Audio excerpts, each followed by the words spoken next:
Stephen, a criminal charge against this woman over thousands of dollars in political donations. That criminal charge was withdrawn today. This is a high-profile case that even made its way into Pittsburgh's mayoral election. Channel 11's Mike Holden found out why the criminal charge was tossed out today. The criminal charge against Loretta Payne has officially been withdrawn, and her defense attorney tells Channel 11 this brings a tremendous sense of relief.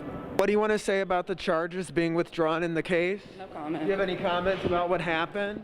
Loretta Payne had nothing to say to our Channel 11 camera following her brief preliminary hearing today.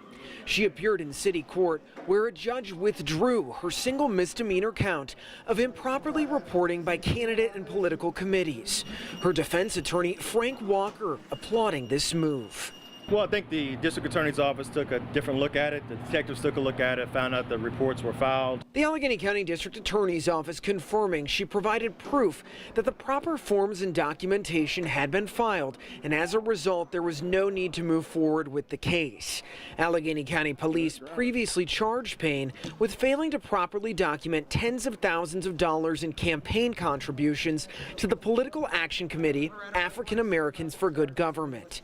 Payne was the treasurer of the committee, which had received contributions from Mayor-elect Ed Gainey's political committee.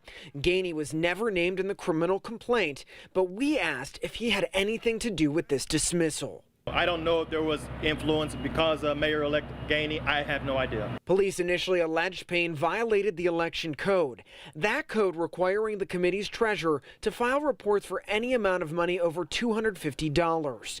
Defense attorney Walker called the entire situation a mix-up that unnecessarily caused stress and anguish to Payne's life. Reports were filed. They were amended. They were filed appropriately, and we're here today, and they made the right decision. And defense attorney Walker tells Channel 11 Payne will likely continue her political and community advocacy. Reporting in downtown, Mike Holden, Channel 11 News.